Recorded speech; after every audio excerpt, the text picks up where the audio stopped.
Bom dia a todos. Aqui quem vos fala é a professora Cíntia Milagre, do Instituto de Química da Unesp, e nós vamos dar continuidade então ao ciclo de webinars do Ser-Susquem, falando um pouco hoje sobre os fundamentos para a obtenção de enzimas para emprego em biocatálise. As dúvidas ou as perguntas que vocês tiverem serão respondidas no final desse webinar. Então, pensando no mercado global de enzimas, são vários bilhões de dólares faturados aí anualmente. Em 2015 foram em torno de 8,18 bilhões, sendo que desses 1,63 para enzimas conhecidas como especializadas, diferentes das enzimas industriais, e uma estimativa de 17,5 bilhões em 2024. Essas previsões são difíceis de analisar porque a gente tem que lembrar que esse mercado de enzimas, 70% dele é detido por apenas 3 companhias, a DuPont, a DSM e a Novozymes, e várias empresas têm as suas próprias facilities para obtenção de enzimas, mas ainda assim são números expressivos.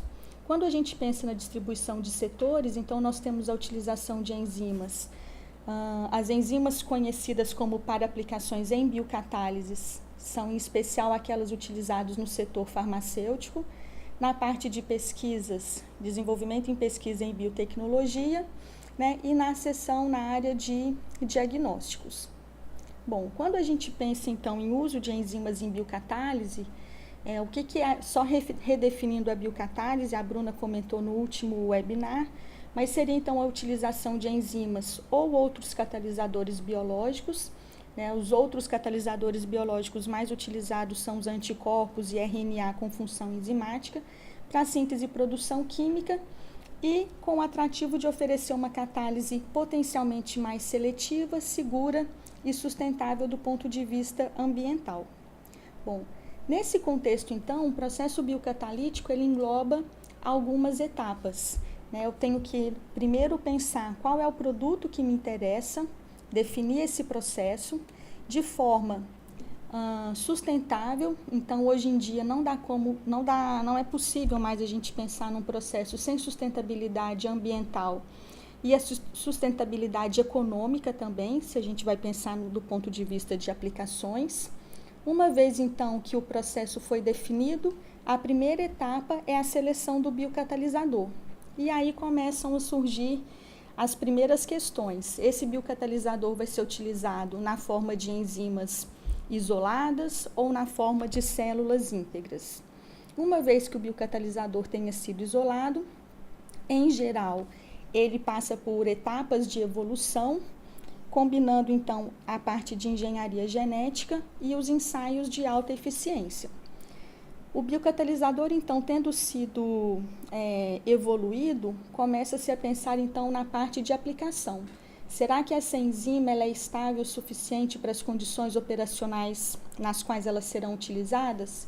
E aí algumas estratégias seriam a imobilização das enzimas, visando principalmente o reuso e também visando o uso de solventes orgânicos nas reações. E, por fim, fechando esse ciclo, pensamos nas demandas sintéticas. Então, depois de tudo isso, será que o catalisador ele é seletivo o suficiente? Pode ser aplicado em cascatas catalíticas? Ele está adequado ao tipo de reator no qual ele será empregado? E na recuperação do produto. Então, em geral, é esse um ciclo que é percorrido nos processos biocatalíticos. Então, pensando na primeira etapa desse ciclo, o planejamento retrosintético ele é fundamental. E aí, se eu quero trabalhar com uma enzima para uma determinada reação, a primeira pergunta que aparece é: já existe uma enzima para essa reação do meu interesse que eu tenho intenção de trabalhar? E felizmente hoje em dia a resposta é sim, nós temos um arsenal grande de enzimas para várias reações, como por exemplo enzimas capazes de fazer reações de oxidação e redução, como as enzimas do citocromo P450, que são capazes de fazer hidroxilações em regiões ou em carbonos pouco ativados, álcool-oxidases, então transformando álcoois e aminas nos respectivos compostos oxidados, as haloperoxidases para formação de peróxidos, Hoje, muitos grupos trabalhando com transaminases capazes de fazer aminação redutiva de cetonas, cetorredutases interessantes para a formação de álcoois quirais, azenoatorredutases, mas também nós temos enzimas das classes das hidrolases, como as lipases esterases, que podem então fazer a hidrólise de um éster, nitrilas hidratases, capazes de converter uma nitrila diretamente em uma amida, seguido pelo uso das amidases, que levam essa amida num ácido carboxílico, desalogenases. Ainda temos liases, que são enzimas capazes de catalisar a formação de ligações carbono-carbono tão importantes, né, para a gente dentro da química orgânica.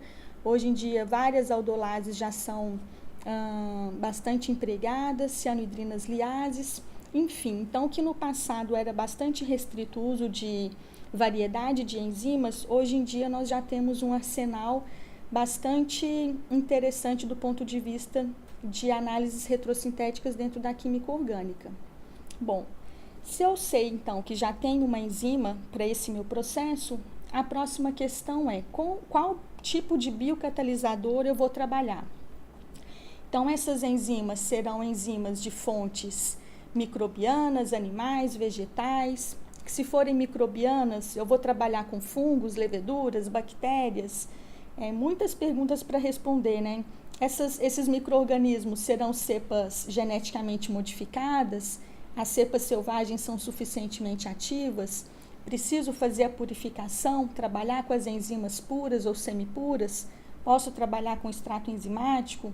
Esse biocatalisador estará livre, imobilizado? Então, são vários fatores que precisam ser levados em consideração na escolha do biocatalisador. Bom, então, pensando nas fontes de enzimas, nós temos 3 principais fontes que eu mencionei anteriormente, né? Enzimas de origem animal, vegetal e microbiana. Sendo que dessas, aproximadamente 88% das enzimas utilizadas industrialmente são enzimas de origem microbiana. Por que será que isso acontece?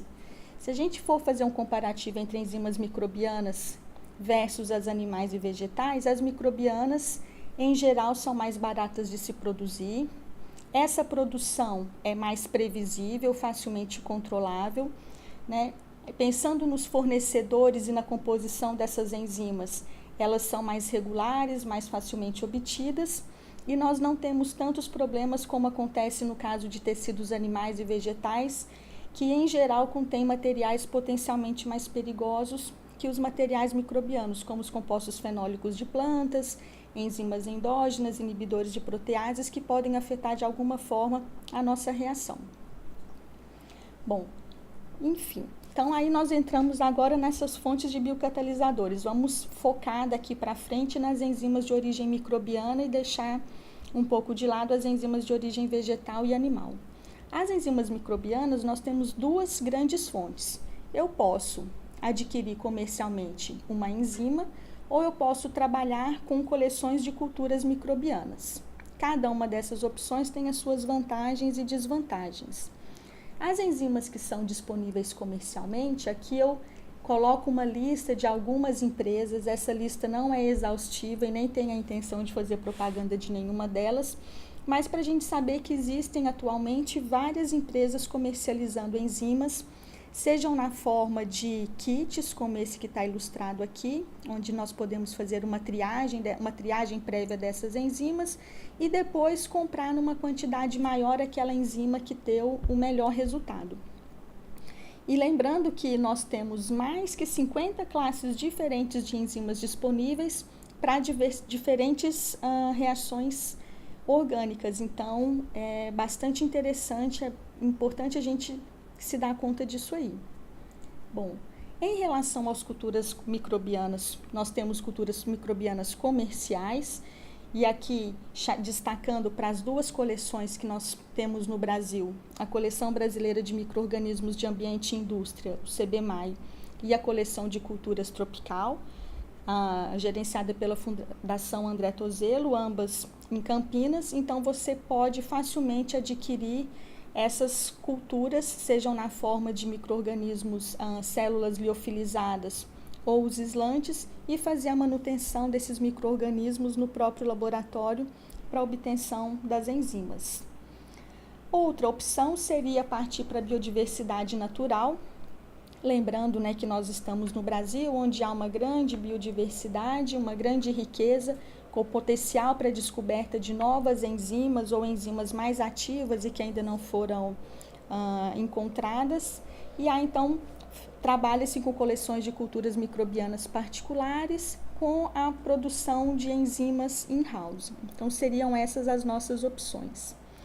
Se nós formos trabalhar com a biodiversidade natural, é importante lembrar que apenas 1% dessa biodiversidade é composta por micro-organismos cultiváveis, né? E desses 1%, estima-se que apenas 10% ou menos tenham sido completamente descritos e caracterizados. 99%, então, são micro-organismos não cultiváveis com potencial enorme para a descoberta de novas enzimas. E quais seriam, então, as estratégias para a obtenção de enzimas? Se forem micro-organismos cultiváveis, em geral é seguida, então, uma estratégia dependente de cultivo, onde eu vou partir do micro-organismo ou de uma coleção de micro-organismos, faço o isolamento desses micro-organismos, eles são cultivados em meios fermentativos, são realizados ensaios de triagem enzimática que podem ser monitorados por cromatografia ou outras técnicas para detectar, então, a função da enzima de interesse. E aí trabalhar com a célula, com a enzima selvagem. Ainda existe uma opção de fazer o isolamento do DNA desse micro-organismo, a ligação com um vetor, transformá-lo num hospedeiro apropriado, e aí nós teremos a superexpressão dessa enzima selvagem, todos vindo então de micro-organismos da biodiversidade. Se eu quero trabalhar com estratégias não dependentes de cultivo, uma das plataformas mais utilizadas são as estratégias de metagenômica, que nesse caso, então, o que acontece? O DNA total de micro-organismos de uma amostra ambiental, por exemplo, o solo, ele é isolado e passa pelos mesmos processos anteriores, né? Esse DNA é ligado ao vetor, transformado em hospedeiros apropriados, e aí nós temos, então, gerado uma biblioteca de mutantes, onde realiza-se a triagem para obtenção de potenciais novas enzimas. Certo? Quais seriam as vantagens e as desvantagens de se trabalhar com cada uma dessas opções? Na primeira delas, as enzimas comerciais, a principal vantagem é que elas são bastante fáceis de se trabalhar, não requer nenhum conhecimento de microbiologia, nem infraestrutura de microbiologia no laboratório, elas são obtidas comercialmente, existem boas chances de sucesso para as reações, uma vez que essas enzimas já foram vastamente estudadas e trabalhadas por vários grupos de pesquisas e para diferentes reações. As desvantagens, algumas delas são caras, nem todas, mas dependendo da enzima e da quantidade, elas podem ser caras e ficamos limitados às enzimas que estão disponíveis comercialmente. Em contrapartida, quando opta-se por trabalhar com coleções de culturas microbianas, comparado com as enzimas, elas são mais baratas, de fácil obtenção, são potenciais fontes de novos catalisadores, porém, nós precisamos agora ter conhecimento e infraestrutura na parte de microbiologia, e quando trabalha-se com células íntegras, há a possibilidade de formação de subprodutos, uma vez que todo o maquinário enzimático do micro-organismo é utilizado.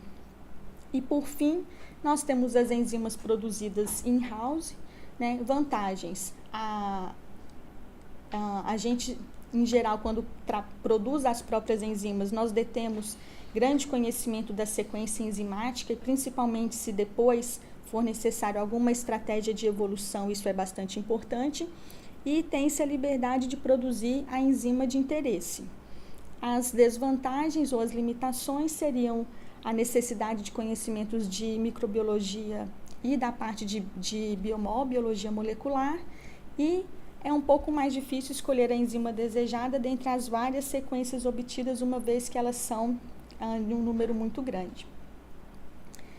Pensando então, independente se vai trabalhar com essas fontes de enzimas, se elas são comerciais, produzidas em house ou se são coleções de culturas microbianas, a primeira etapa ou um dos gargalos fundamentais são os ensaios de triagem enzimática. Esses ensaios, então, eles monitoram a transformação do substrato pelo produto catalisado pela enzima de interesse, características importantes que são acompanhadas nesse processo. Se essas enzimas são ativas, seletivas o suficiente, se há especificidade ou não do substrato e estabilidade. E essas reações, esses ensaios enzimáticos, eles podem ser monitorados ou acompanhados por diferentes estratégias.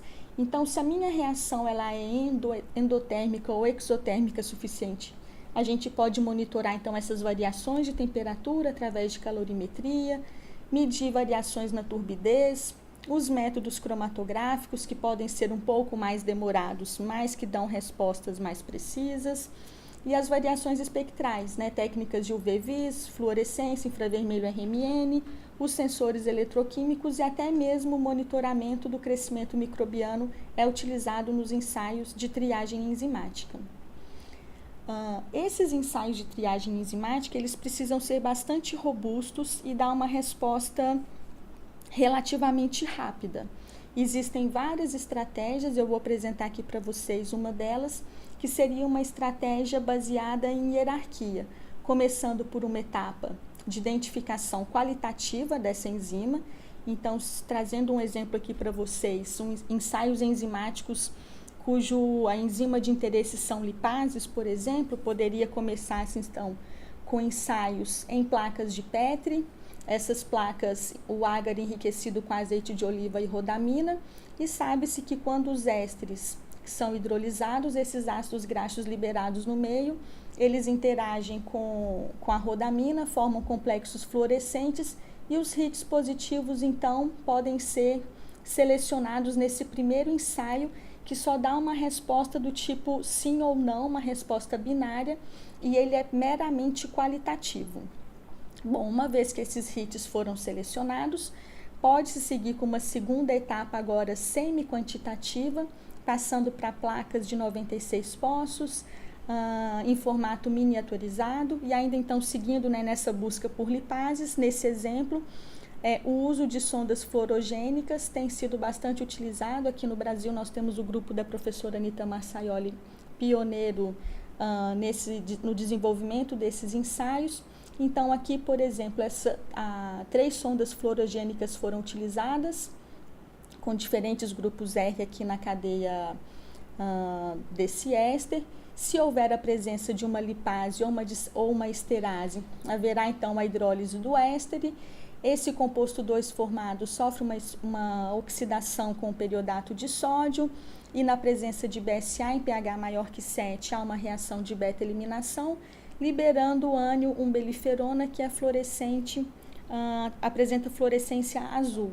Então, através desses ensaios aqui agora em meio líquido, é possível então quantificar a atividade enzimática, e dependendo da sonda fluorogênica que é utilizada, a gente pode já até começar a fazer, inferir sobre a estereoseletividade dessas enzimas. E por fim, os hits então selecionados nessa etapa, que eles vão diminuindo o número de indivíduos que tem que ser avaliado de uma etapa para outra, passamos para uma etapa completamente qualitativa, que seriam os ensaios monitorados por cromatografia ou por RMN, nesse caso, desse exemplo específico, por cromatografia gasosa, onde então também uma enzima uma lipase de Artobacter é avaliada para a hidrólise desse éster, gerando então agora um composto que que é um componente da cadeia lateral do taxol. Então, agora sim, nesses últimos ensaios, trabalham-se com substratos reais e não mais com, por exemplo, sondas fluorogênicas. Existe uma discussão se trabalhar com sondas fluorogênicas e cromogênicas se seria bom ou não em relação ao número de resultados falso positivos, mas a gente precisa pensar que Atualmente são gerados, principalmente quando trabalha-se com a parte de biomol, metagenômica, são gerados bibliotecas muito grandes e a gente precisa, então, pensar em estratégias para tornar os ensaios enzimáticos viáveis. Não é possível fazer triagem por cromatografia gasosa, por exemplo, de uma biblioteca de 5.000, 10.000 clones. Fica praticamente impossível. Então, pensando nisso, as indústrias elas já detêm sistemas robóticos já há bastante tempo. Nas universidades isso ainda não é tão comum, mas começam a aparecer, principalmente na Europa, plataformas totalmente robotizadas, como essa que eu trouxe ilustrada aqui, que está sob responsabilidade do professor Uwe Bonschauer, na Alemanha. Dentro essa plataforma, então, ela contém um carrossel onde ficam as microplacas, uma geladeira para armazenamento de reagentes das microplacas, incubadoras, centrífugas, leitoras de microplaca, de forma que todo ensaio pode ser realizado aqui dentro durante 24 horas por dia, 7 dias por semana, o que viabiliza agora trabalhar com bibliotecas maiores, né? São os chamados ensaios de ultra alta eficiência, mas para isso precisam ser bastante robustos. No caso específico desse sistema robotizado do professor Uwe, numa publicação recente, então ele relata que, utilizando essa plataforma, por exemplo, ele conseguiu monitorar a triagem de 4 enzimas diferentes que o grupo dele tinha interesse, começando então aqui por as ômega transaminases. O objetivo então era triar enzimas capazes de aceitar cetonas mais estericamente impedidas, e para isso então ele partiu de 1.400 mutantes. Desses 1.400, após a triagem desses 1.400, ele encontrou 3 mutantes que apresentavam atividade 3 vezes maior que a cepa selvagem. Outro exemplo, no caso de Baeyer-Williger monoxigenases, então aqui o interesse do grupo deles era conseguir mutantes que não sofressem tanta inibição pelo produto, e partindo de uma biblioteca de 3.300 mutantes, foi possível selecionar 6 hits, sendo que o melhor hit positivo apresentava uma resistência à inibição pelo produto 2 vezes maior que a cepa mutante, assim como os outros exemplos que ele cita. Então, só para mostrar o número, né, esse número expressivo, 3.000, 2.000, 5.000 mutantes, fazer tudo isso manual não é uma tarefa tão fácil assim. No passado, pensando então na disponibilidade desse catalisador e no processo, na reação de interesse, o processo ele tinha que ser idealizado todo em torno das limitações da enzima, né? Não tinha, antes do advento da tecnologia do DNA recombinante, não era possível então fazer adaptações ou modulações no biocatalisador. Então, limitações como baixa estabilidade da enzima, se essa enzima tinha seletividade suficiente ou se a seletividade ela que era desejada, principalmente em relação à estereoseletividade, o escopo de substrato, se a enzima sofria ou não inibição pelo produto, e a robustez frente às condições operacionais, eram fatores que a gente não conseguia mudar muito, e aí o processo ficava à mercê do catalisador que era disponível. Atualmente nós já saímos dessa etapa aí, né, desses processos comprometidos para acomodar o catalisador, os processos que eram um pesadelo, e passamos agora para processos dos sonhos, porque agora o catalisador ele pode ser adaptado ao processo, ele deve ser adaptado ao processo, e para isso, industrialmente, fica muito mais atrativo. Várias métricas típicas em um processo industrial agora são alcançadas com bons números, como, por exemplo, o rendimento da reação, né, a grama de produto formado por grama de reagente investido, a produtividade volumétrica, que é o quanto de produto que eu formei pelo volume do reator por hora de reação, produtividade específica, que é a quantidade de produto formado por grama de catalisador de enzima por hora, a concentração do produto. Antigamente trabalhava-se bastante com soluções bastante diluídas e hoje em dia é possível trabalhar em concentrações maiores.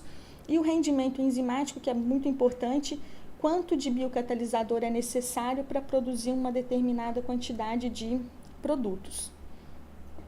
Bom, tudo isso foi possível porque agora é possível fazer a evolução desses biocatalisadores, né? Tem o artigo famoso publicado na Nature pelo professor Uwe, Kaslauskas, Huisman, Lutz e colaboradores, onde eles classificam as ondas da biocatálise. Então, pensando que anteriormente à década de 70, na primeira onda da biocatálise, o que tinha-se disponível eram as enzimas naturais, né? E trabalhava-se então com essas limitações dessas enzimas que não poderiam sofrer nenhuma modificação genética. Passando então da década de 70 e 80 para a primeira onda da biocatálise, onde então começa-se a ter o domínio sobre a técnica do DNA recombinante, começam-se então a fazer mutagêneses randômicas ou sítio-dirigidas, passando para a terceira onda, onde agora novas técnicas como o DNA shuffling, os estudos computacionais acoplados a esse conhecimento são incorporados.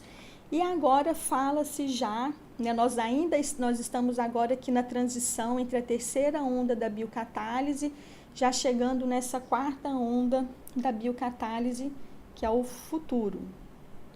Bom, para quem não está muito familiarizado, né, eu tenho falado bastante aqui na técnica de DNA recombinante, na produção dessas enzimas in-house, então a gente precisa lembrar do dogma central da biologia, onde o DNA, que está aqui no núcleo de uma célula, ele contém toda a informação necessária para a manutenção desse organismo, inclusive a informação necessária para a síntese proteica. O DNA, então, ele precisa sofrer um processo de transcrição pelo RNA, e é o RNA que é traduzido já no citoplasma para a realização da síntese proteica. Bom, de posse disso, o que significaria então, quais seriam as etapas elementares quando a gente fala em tecnologia do DNA recombinante? Eu vou partir de um micro-organismo ou de um organismo de interesse. Na primeira etapa, eu preciso fazer o isolamento do gene, então eu tenho todo um gene e eu preciso clivar, através do uso de enzimas de restrição, a parte ali do DNA responsável pela síntese da proteína que me interessa. Bom, uma vez que eu tenho, então, esse DNA de interesse já clivado, ele vai ser unido ao vetor de expressão, né? Gera-se, então, agora a minha molécula de DNA recombinante, que nada mais é que um plasmídio contendo o gene que me interessa. Na segunda etapa, realiza-se uma transformação, ou seja, esse plasmídio ele é inserido dentro de células de um hospedeiro. Esse hospedeiro pode ser uma célula de Escherichia coli, Saccharomyces, enfim, existem diferentes células. A E. coli é a mais utilizada porque conhece-se bastante tem-se bastante informação sobre esse micro-organismo. E agora esses micro-organismos eles serão multiplicados, né, tanto em número de organismos quanto também no número de plasmídios no interior desse organismo.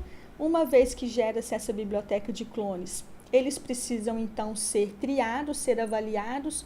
Quais desses clones gerados contém o gene do meu interesse e qual clone é um clone negativo que não incorporou plasmídio.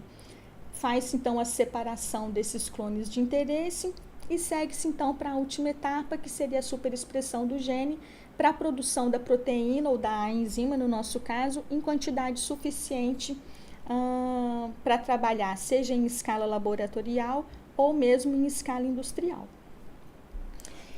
Pensando então, será que eu vou fazer isso uma vez só, selecionei o meu clone e ele já está com as propriedades que me interessam? Muitas vezes não. Então, quando faz-se a seleção desse gene de interesse, muitas vezes nós temos que fazer esse caminho repetidas vezes. Então, o gene ele é selecionado, né? No exemplo anterior, eu simplesmente fiz a expressão de um gene que não sofreu modificação genética nenhuma.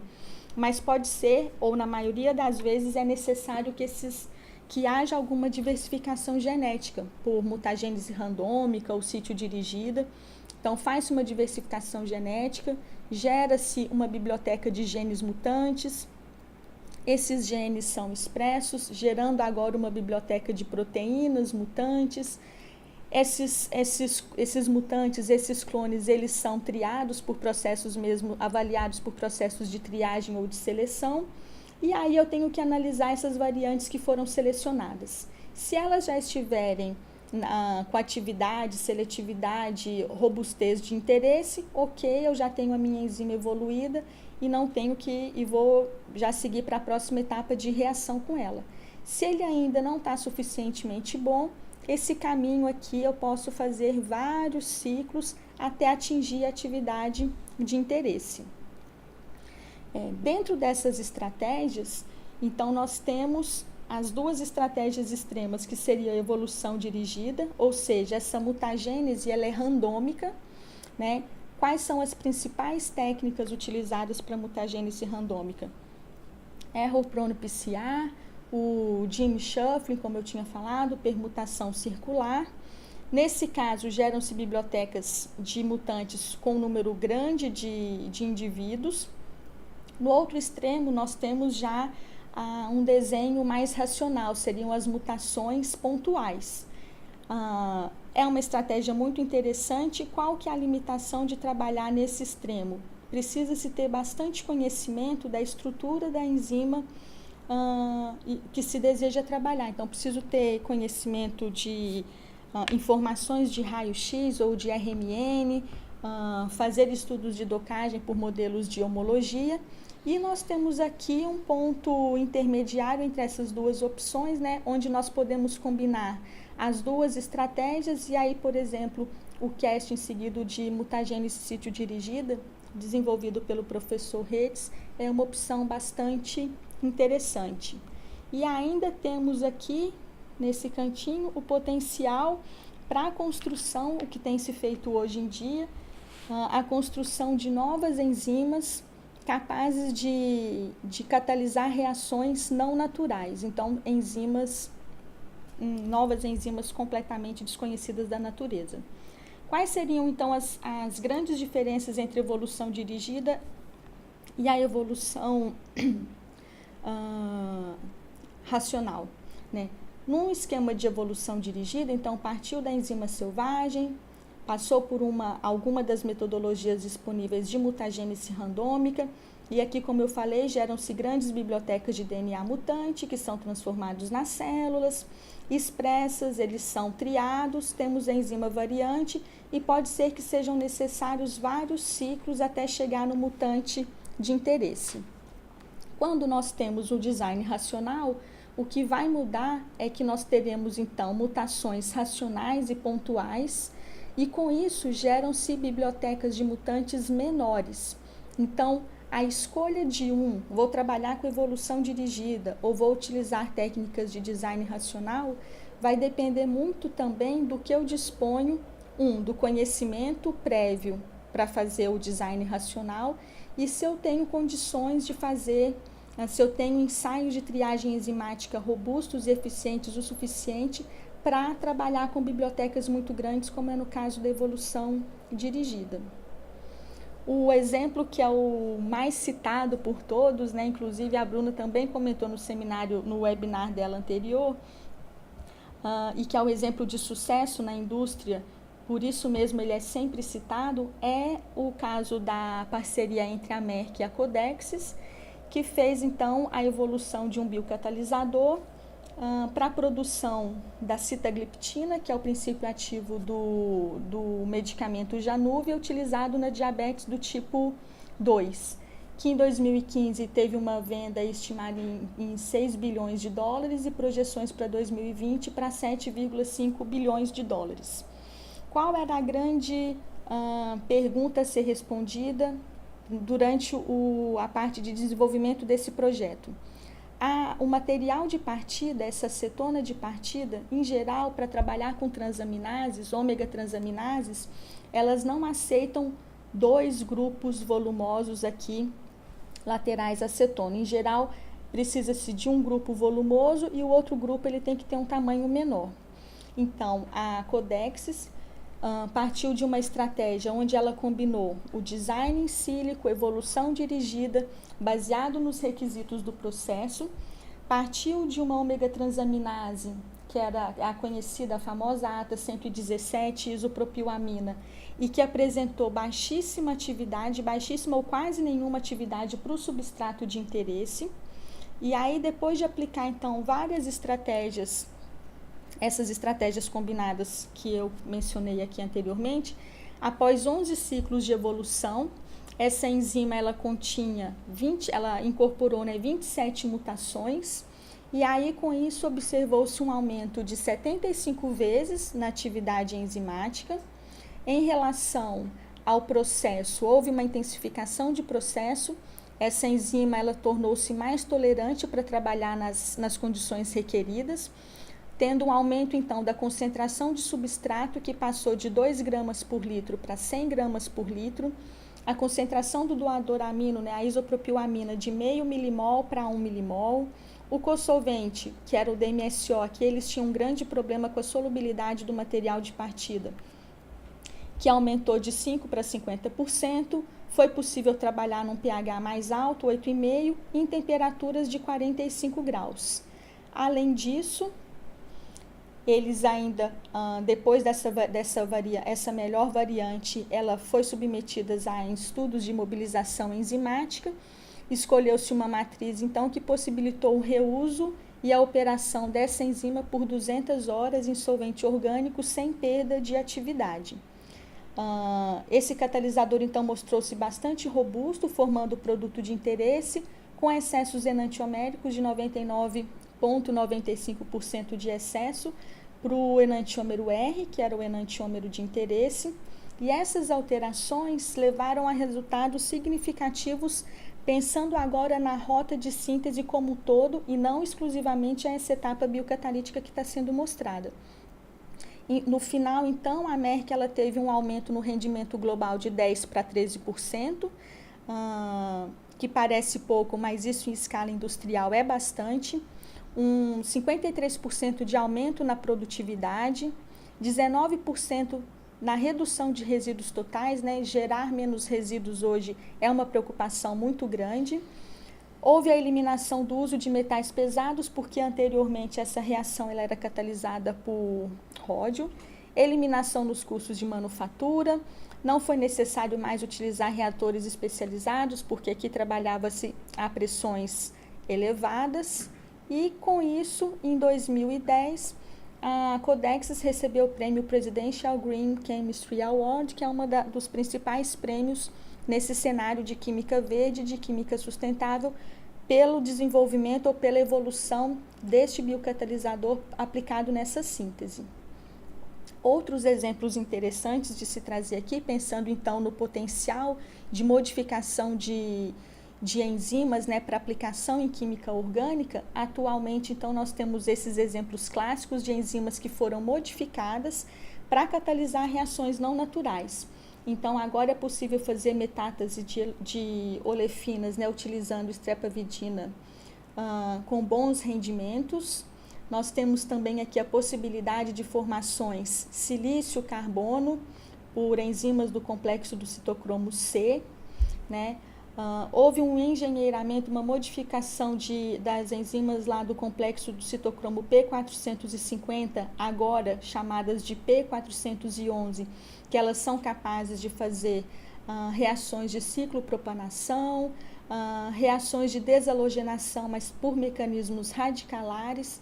Então, nós estamos diante de um cenário agora onde é possível modular essas enzimas para catalisar as reações que nos interessam e não mais apenas as reações naturais conhecidas dentro do metabolismo microbiano.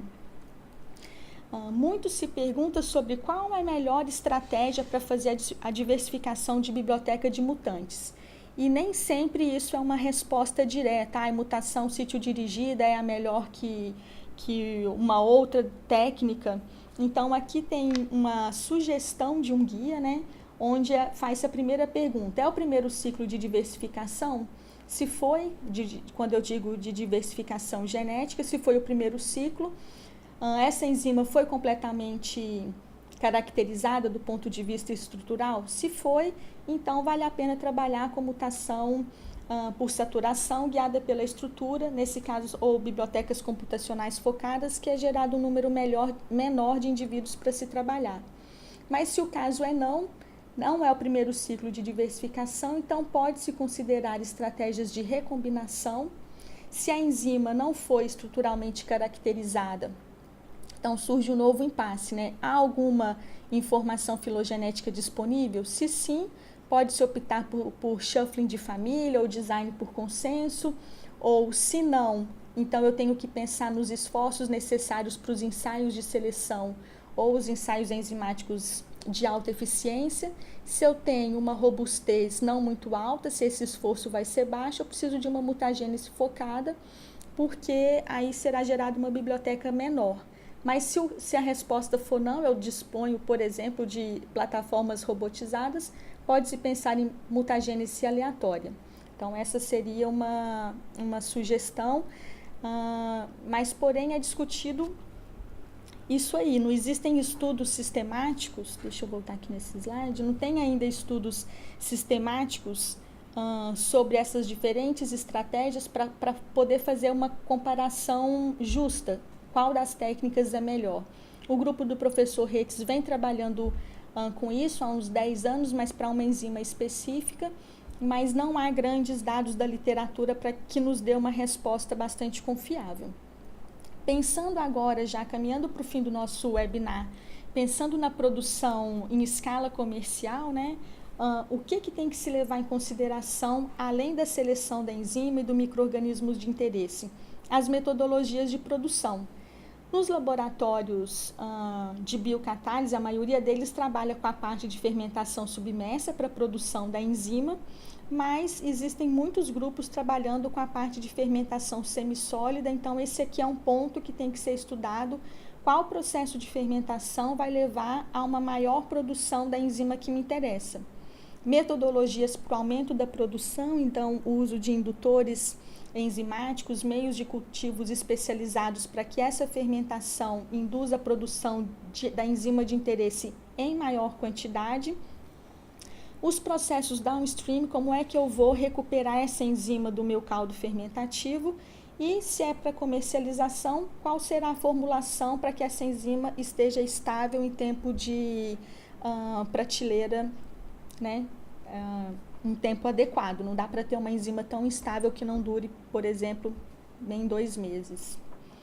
Se a gente vai pensar nisso, então, enzimas extracelulares, elas são preferíveis às enzimas intracelulares, porque uma vez que as células tenham sido separadas do meio de cultura por centrifugação ou microfiltração, a gente parte, então, se ela foi expelida para o meio extracelular, esse meio de cultura sem células agora e contendo a enzima, ele pode ser concentrado e aí essa enzima vai ser purificada ou não, dependendo da aplicação. Mas a maioria das enzimas, elas são intracelulares, então, quando faz essa etapa de separação do caldo reacional para as células, é necessário, então, a partir das células, realizar a lise dessas células, fazer as etapas de clarificação, inibição das proteases, e aí concentrar a solução enzimática e seguir para purificação.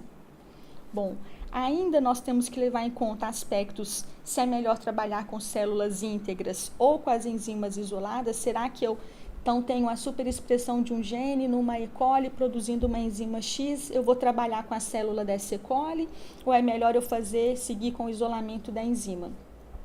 As células íntegras, elas apresentam vantagens, principalmente quando a reação necessita de cofator, né? E ela pode ser mais barata e conveniente para se trabalhar.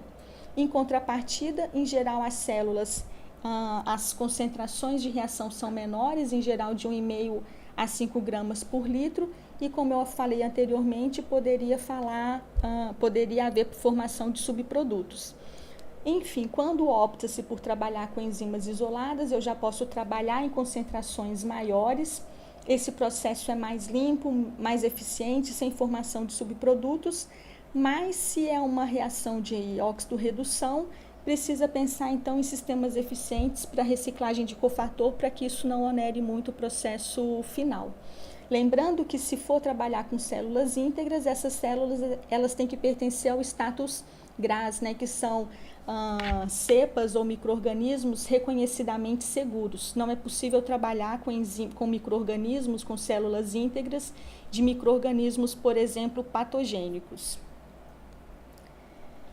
Entre um biocatalisador livre e um biocatalisador imobilizado, quando nós temos as células ou as enzimas imobilizadas, há possibilidade de reuso, o que é bastante interessante do ponto de vista econômico.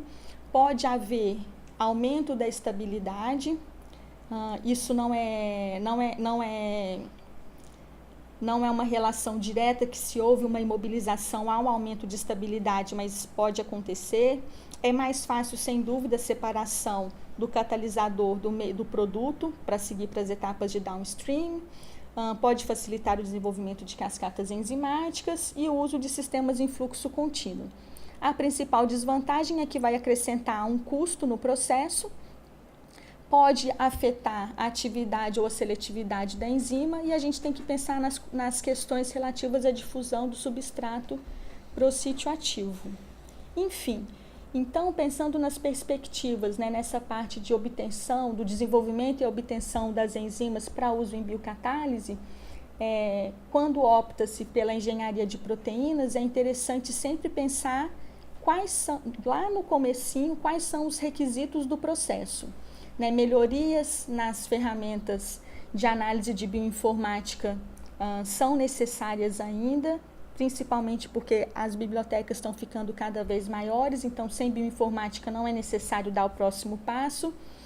Ensaios de ultra alto desempenho bastante robustos e que haja um bom planejamento das rotas enzimáticas através de análises retrosintéticas. Já olhando mais para um ponto de vista comercial, né? Quem for trabalhar nessa área aí precisa então dominar as técnicas ou as triagens de enzimas novas ou enzimas que foram otimizadas, como melhorar a produção dessas enzimas nos meios de fermentação, como realizar bons métodos eficientes e mais baratos de purificação de enzimas em larga escala.